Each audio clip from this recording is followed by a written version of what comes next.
tassa bhagavato arahato sammāsambuddhassa. Namo tassa bhagavato arahato sammāsambuddhassa.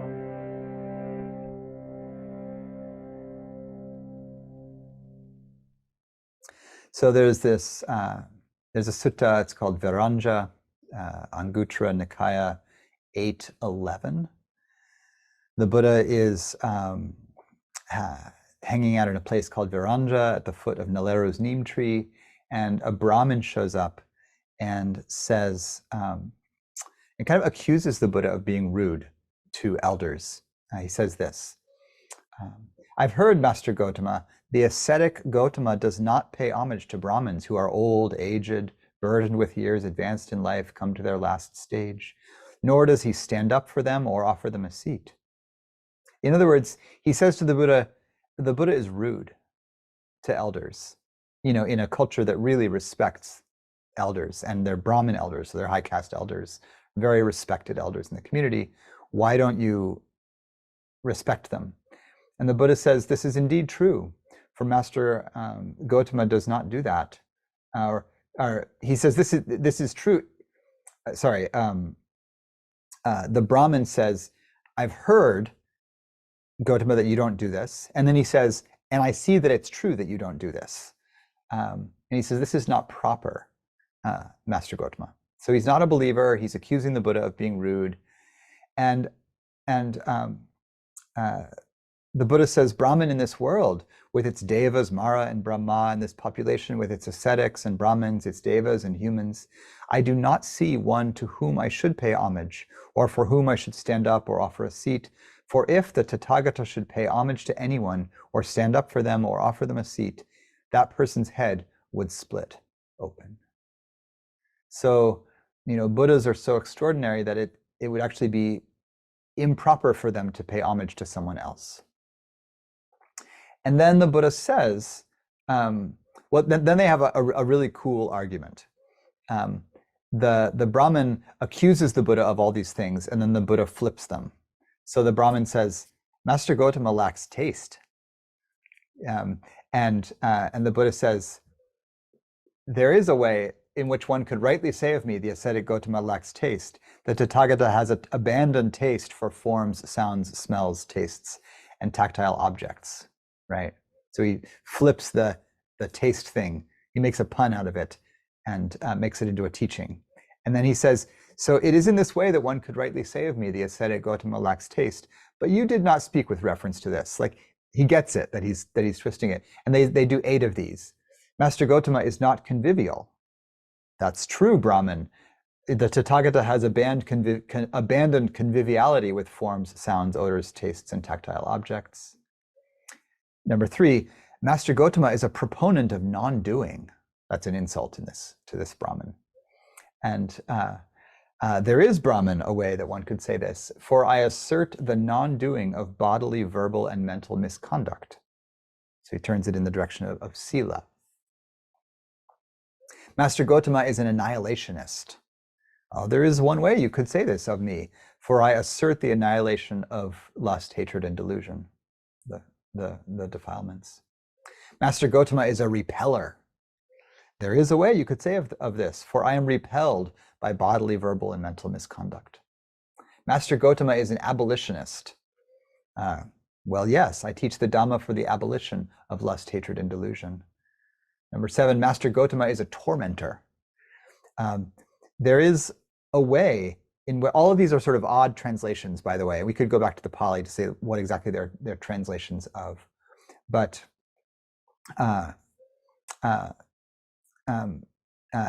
there is a way that one could say of me, the ascetic is a tormentor. I assert that bad, unwholesome qualities, bodily, verbal, and mental misconduct are to be burned up, to be abandoned, to be tormented. And then the last one, Master Gotama is retiring. I don't like that translation, but retiring, it's too vague. But I say that someone is retiring when they have abandoned the production of renewed existence, the future bed of the womb, when they have cut it off at the root. And there is an alternate translation of this that says where the Brahmin says Master Gotama is an abortionist, and that's a little charged in the current environment, so I can't quite hang with it, but it's actually more accurate to what the Brahmin is saying, which is that, the Buddha is, cutting off birth. In other words, is not in favor of birth. And the Buddha says, well, that's true, man. I have abandoned future existence. And then the Buddha gives this simile saying, if there's a whole clutch of eggs, like chicken eggs, and one of them breaks out of the shell first, would you call that one the eldest? And the Brahmin says, yes, you would.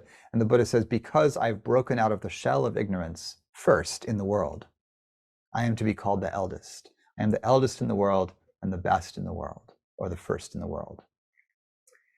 And so, and then he tells the Brahmin his enlightenment story. He describes working through the meditative absorptions of the jhanas, and then the classic 3 awakening experiences of remembering his past lives, seeing how karma operates, how beings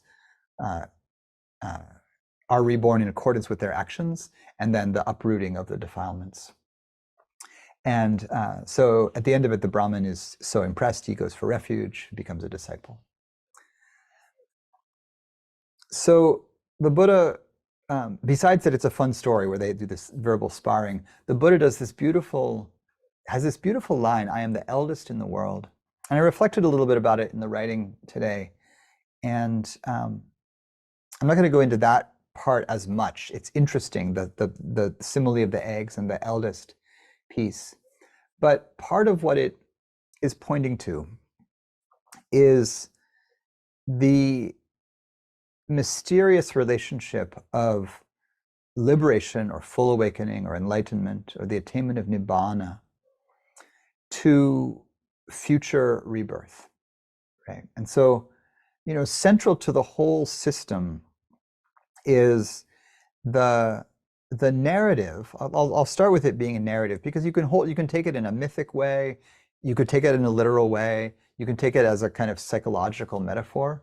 So it's a narrative that can be used in a bunch of ways. The narrative of rebirth, where the Buddha says, once my mind, so in the process of awakening, once my mind was purified, malleable, able to be directed, I directed it to the knowledge of past births.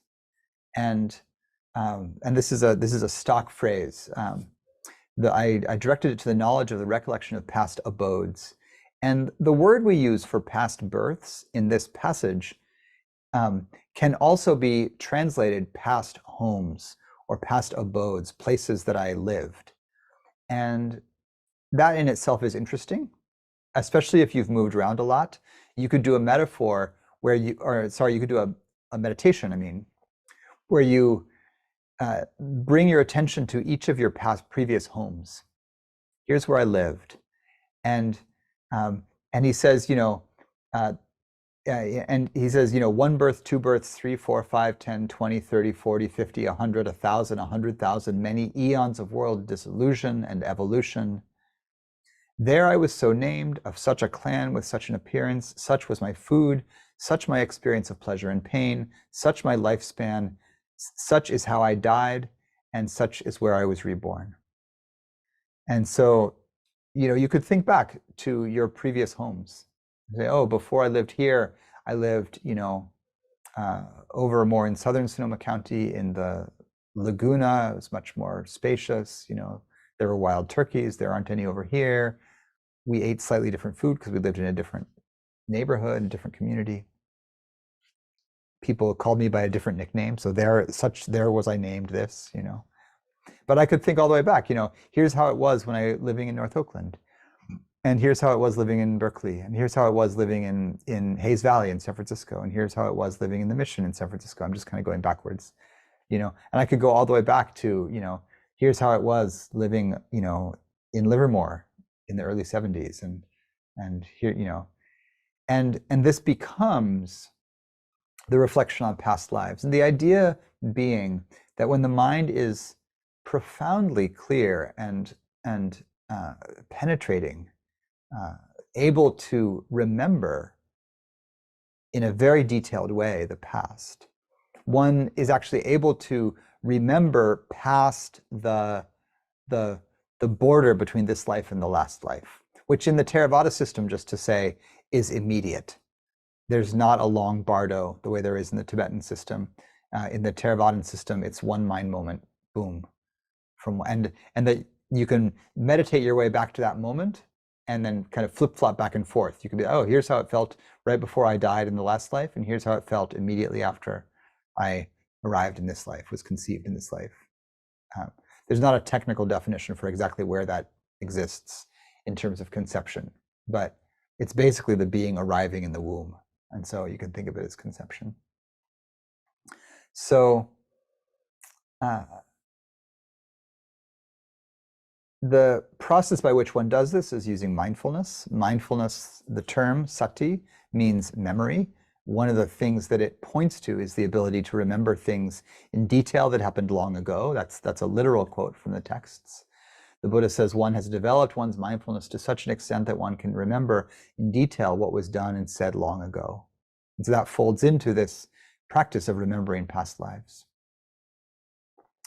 And so, having remembered past lives, the second of the great insights the Buddha has on the night of his awakening is seeing with clairvoyance, with the divine eye, the texts say, which is purified, surpasses the human, seeing how beings pass on and reappear in accordance with their actions.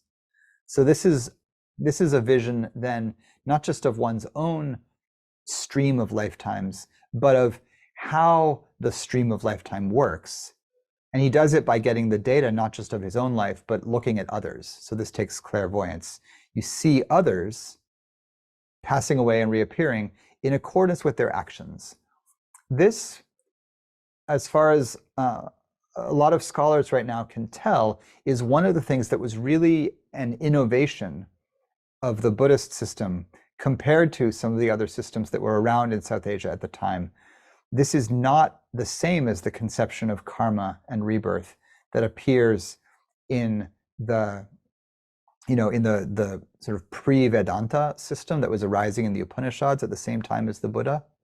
It's not the same as the idea about what karma or action that has effects was in the Vedic system that preceded the Buddha.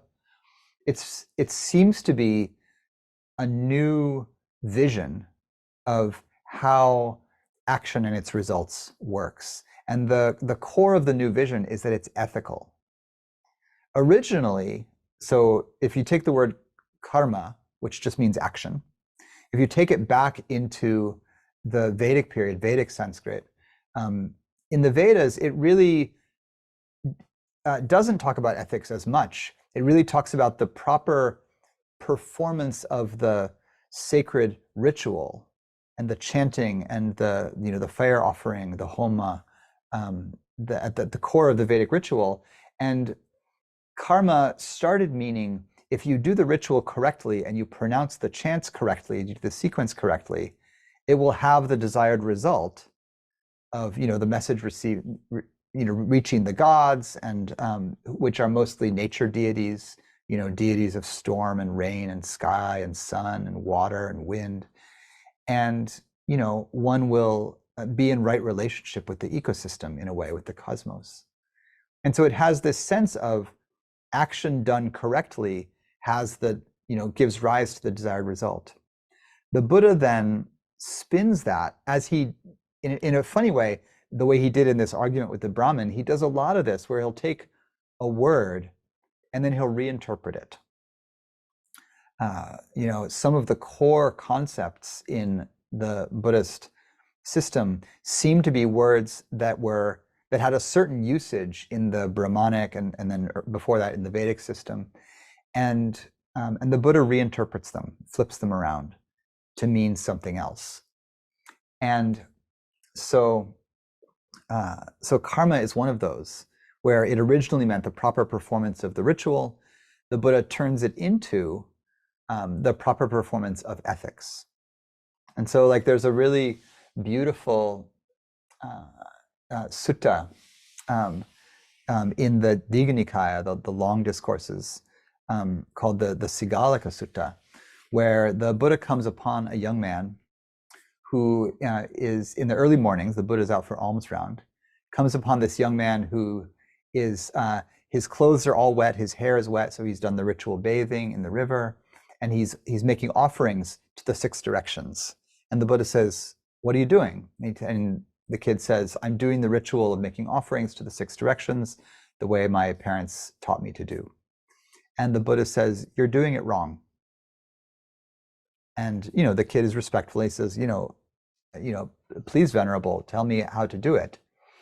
And the Buddha proceeds to reinterpret the old ritual of the 6 directions. So rather than saying, "Oh, you should offer this substance in this direction with this mantra, this substance in this direction with this mantra," the Buddha spins the teaching on the 6 directions into a teaching on ethical relationship. And so he says, your parents are this direction, your teachers are this direction, your kids are this direction, your peers are this direction, your elders are this direction, your workers are this direction.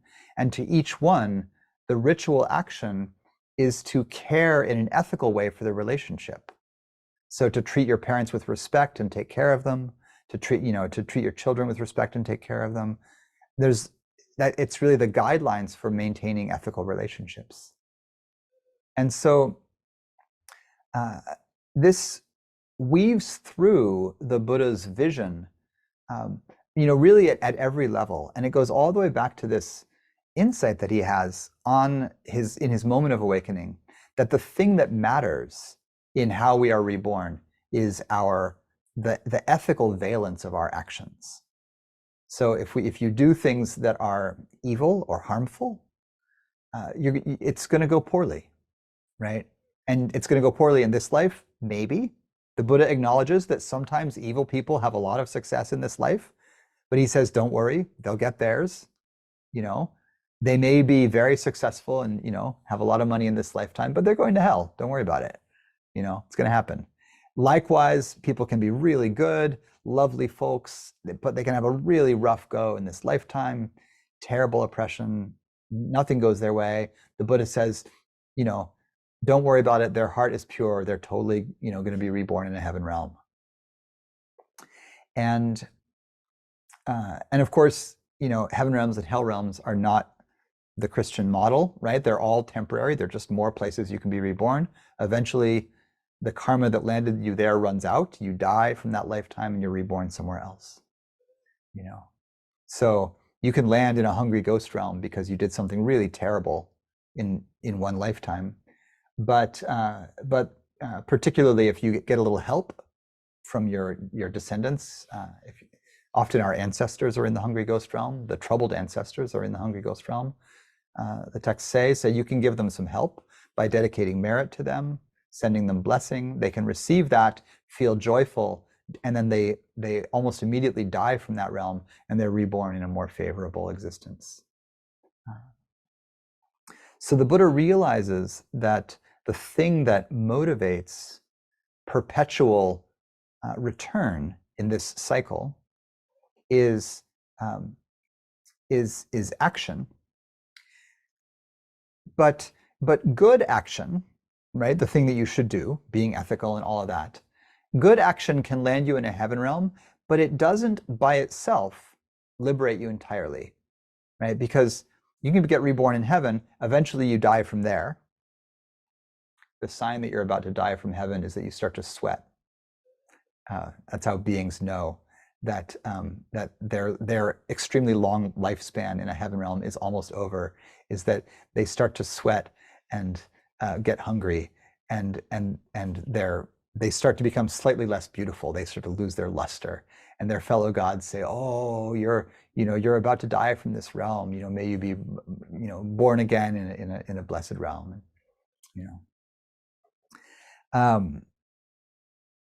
And so the Buddha realizes that ethical action will land you in a good place, a better rebirth, but it won't take you off the cycle altogether. And what he realizes is that the thing that keeps you on the wheel is that any action, whether very good or very evil, as long as there's still the quality of craving, tanha, thirst, this is the second noble truth. As long as there's craving, there's dukkha. And so even if you're doing very good things, if you're doing those very good things, but there's a kind of wanting in your heart, let's say for a result, then there's craving present. And so you might be reborn in a heaven realm, but you're not going to get liberated based on that action. Something else is needed. And the something else that's needed is really seeing through or uprooting the defilements entirely. That's the third insight. So the Buddha's like, oh, if you uproot craving or wanting, that's different than doing good actions. That's like stepping out of good and evil altogether. When you do that, something else happens. And what happens is this thing that the Buddha would call amata, which is the deathless. And this is what he always said he was searching for. This is what he said he was preaching. After he became enlightened, he said he was convinced to teach by Brahmasahampati that there would be people who would understand his message. He said, then I will go to teach. And he said, I go to Benares. He set out for the ancient sacred city of Varanasi first, which is where his friends were, his first students. He said, I go to Benares to beat the drum of the deathless. So here you are, endlessly reborn in the cycle of ethical action and its results. You do good, things go well. You do bad, things go worse. You're doing that since beginningless time, right? The Buddha says the amount of tears you've shed over the course of the eons is more than would fill the great oceans. Like we've just been doing this thing of struggling and despairing and having beautiful experiences and having terrible experiences for bloody ever in all these different kinds of life forms. You've been born as gods, you've been born as demons, you've been born as animals, you've been born as humans. And so however you take this, there's a vision of being, like profoundly rooted in the cycle of coming and going in existence that just goes back forever. And it's sort of like, you're not like, I just turned 52. It's nearly meaningless. This body is 52. But if I take on this idea, it's like, oh, but the momentum that I feel like is myself, is nearly eternal, like has just been going on and on and on and on. There's no conceivable beginning to it. There's no creator deity in this system. Right? The universe just keeps expanding and contracting like a vast ecosystem. So when the Buddha becomes awakened by uprooting craving, uprooting the defilements, he attains what he calls the deathless. And then he says, I'm the eldest in the world because I was the first to do this. The word for the deathless is amata. It means not dying. It's the Pali version of the very well-known Sanskrit word amrita, the ambrosia or the nectar of immortality, which in the Hindu imaginary, the gods and demons had a great battle over, where they churned an ocean of milk by placing the world mountain on the back of a turtle, Paul, at the bottom of that ocean, and they churned it using the snake that encircles the world, Adishesha, as the churning rope. And the gods were on one end pulling and the demons were on the other end. And as they churned the ocean of milk, all these extraordinary things came out, including the goddess Lakshmi herself, who Vishnu promptly married. Wise. And then the nectar of immortality arose out of the churned milk. And the demons almost got it, but the gods tricked them, and the demons were too greedy and their minds were unclear, and the gods got it away from them. But like, the amrita is this deep concept, vision, mystery, in the mythic imaginary of South Asia. And it shows up in these different ways. And very interestingly, right, in the Sanskrit texts, mostly under the influence of Vedanta, in which when one becomes enlightened, one realizes one's true self, which is indivisible from the divine self and is therefore immortal and full. That's essentially the same thing as the Buddha's enlightenment, where he realizes the absolute emptiness of the self not self nature of things, and calls it the deathless. But it's the same word, and it's virtually the same concept, as long as you understand that emptiness and fullness are not different, right? So that's the non-dual teaching at the heart of both of the traditions. But this thing, the deathless, then it becomes this beautiful mystery in the Buddha's description of himself. People would then ask him, what happens to an enlightened one after death? What happens to a Buddha after death, physical death? And the Buddha said, it's not really an appropriate question. To say that the Buddha dies would be a way of saying that there was still something left that could cease to be. But awakening realizes that there's nothing here that could cease to be.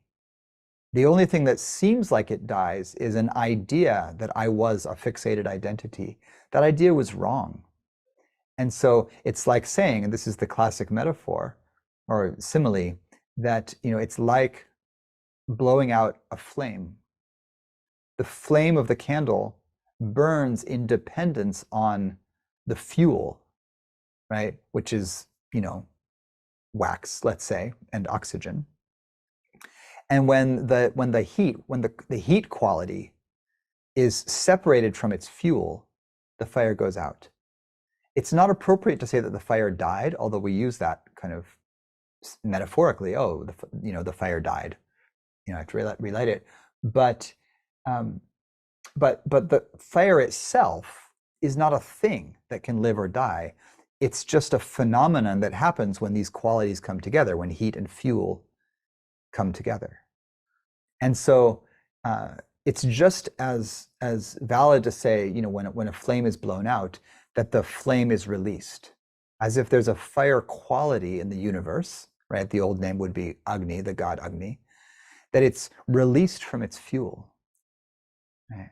And this is one of those places where the Buddha used the old Vedic and Brahmanic metaphors and repurposed them, where there was the idea of the three fires in the home that one had to keep lit all the time, and one would do fire offerings into these. So the Buddha spins this and says that the three fires are greed, hatred, and delusion, right? The three things that keep one attached to the home, to the household life. These are the three fires of the home. It's the hearth, right? And the sacredness of the home fire. The Buddha says, and you get this beautiful layering of this kind of, all of these similes coming together, the leaving of the home life to go into homelessness, and the uprooting of the defilements is the blowing out of the home fires, which is the definition of nibbana. Nibbana means the extinguishing. So the Buddha blows out the home fires, disconnects heat from the life force of heat from its fuel. The fuel is craving for sights, sounds, smells, tastes, contact, experiences. When you cut craving off, there's nothing left that could be said to die. And so when the body dies, it's kind of like the body after awakening is just momentum. It's like there's a remainder left that's based on old karma, right? I have a living body because some people had craving, right? Two people who are very nice people had some lust 52 plus years ago. And here's a body that came out of that craving that they had. And God bless them, here I am. It's great. And should I become fully enlightened in this lifetime while I'm still alive, the body will continue after that moment for some time, as the Buddhas did for 45 years. And then the ending of the body, there's no conception that there was a being there that could die. There's just the recognition that this unfolding mystery gives rise to consciousness, and and all of the beauties of being, but really death is no longer a meaningful concept. In that moment, the body simply continues to do what bodies do, which is that it arises and passes based on its connection with the elements. It's just a natural phenomenon. And so, so the Buddha arrives in the deathless, and in that sense, he was in our era the first one to attain that. And so he says, I am the eldest. I take that to really mean I am the most senior of the elders. The ones, because remember that whole story of the Brahmin, it began with Gautama doesn't honor his elders, doesn't honor the old people. And Gautama says, that's because I'm the oldest person. I'm the most senior realized person. And everyone else who gets realized after me, like all the Arahants, all the monks who get and nuns who get fully realized, they are junior to him in the monastic system, which is a seniority system. So then he's the eldest of the ones who should receive honor. So, all right, that was a little trippy. I'll pause there. May all the elders be venerated with appropriate honors, and may we attain elderhood in this lifetime or soon, as soon as possible, for the benefit of all beings. So.